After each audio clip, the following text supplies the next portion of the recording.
হাই friends, আশা কৰোঁ মোৰ এই নতুন ৰেচিপিটো আপোনালোকৰ ভাল লাগিব। আজি মই বনাম চিকেন। ইয়াতে মই চিকেন লৈ লৈছোঁ আৰু লগত আছে দুটা লেগ পিচ। আৰু মই মছলাবোৰ এটা প্লেটত ওলাই লৈছোঁ। ইয়াতে আছে ধনিয়া গুড়া, জিৰা গুড়া, জলকীয়া গুড়া, হালধি গুড়া, চিকেন মছলা আৰু লগত আছে কিছুমান গোটা মছলা, জিৰা, ইলাইচি, লং, দালচিনি, লগত তেজপাত আৰু শুকান জলকীয়া। ইয়াত মই 4টামান পিঁয়াজ মিহিকৈ কাটি লৈছোঁ আৰু আলু 5-6টামান কাটি লৈছোঁ। এতিয়া মই চিকেনখিনিত গোটেইখিনি মছলা দি ল'ম। এনেকৈ মছলাবোৰ দি ল'লে সুবিধা হয়, সেইবাবে মই এনেকৈ মছলাখিনি দি লৈছোঁ। ইয়াতে দি দিম মই নিমখ আৰু অকণমান মিঠাতেল, আৰু ইয়াতে দি দিম আদা নহৰুৰ পেষ্ট। যিহেতু গোটা নহৰু নাছিলে ঘৰত, সেইবাবে দোকানৰ পৰা পেষ্টটোৱে অনা হৈছে। আজিকালি চবেই কিনিবলৈ পায়। গতিকে এইখিনি মই এতিয়া ভালদৰে সানিম। হাজবেণ্ডক কৈছোঁ এইখিনি সানি দিবলৈ, গতিকে তেখেতে এইখিনি সানি দিছে। এইখিনি ভালদৰে সানি ল'ম। সানি কিনে 10 মিনিটমানৰ কাৰণে এইখিনি ঢাকি ৰাখি দিম। এতিয়া আমি কেৰাহী এটাত তেল দি লৈছোঁ।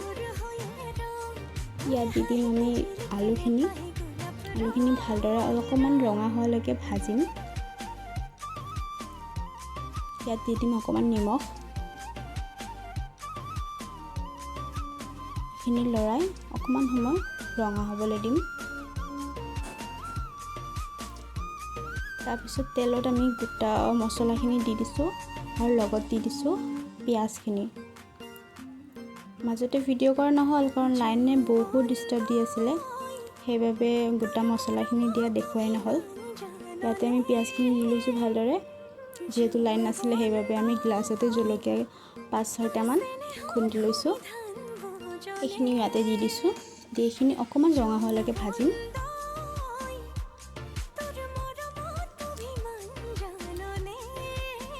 চাওক ৰঙা ৰঙা হৈ গৈছে। এতিয়া আমি ইয়াতে দি দিম ঢাকি ৰখা মাংসখিনি।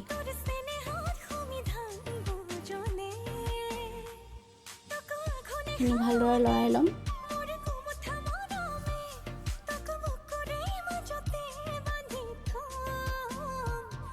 এইখিনি ভালদৰে মিলাই 5 মিনিটৰ কাৰণে এইখিনি ঢাকি দিম, যাতে ইয়াৰে যোনখিনি এক্সট্ৰা পানী থাকে সেইখিনি ওলাই যায়।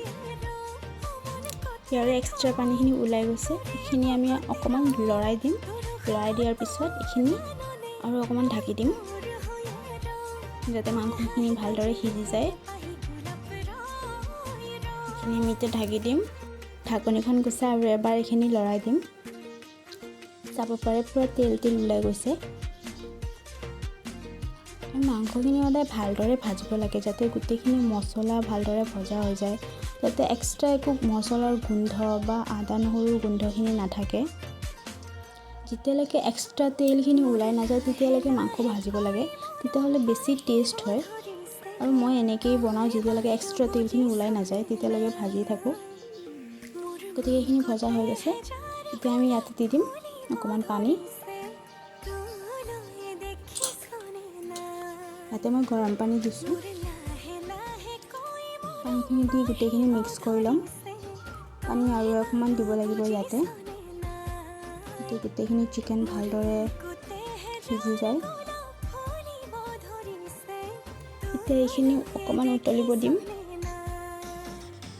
উতলাৰ পিছত ইয়াতে দি দিম আমি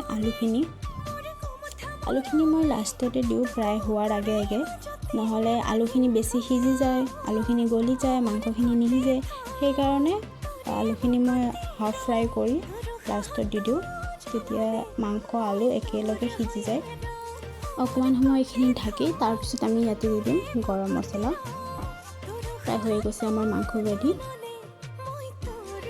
জোলখিনি অকণমান শুকাবলৈ দিম, তাৰপিছত আমি গেছটো অফ কৰি দিম। হৈ গ'ল আমাৰ মাংস ৰেডি। কালাৰটো ইমান ধুনীয়া হৈছে। আপোনালোকে এনেদৰে বনাই চাব।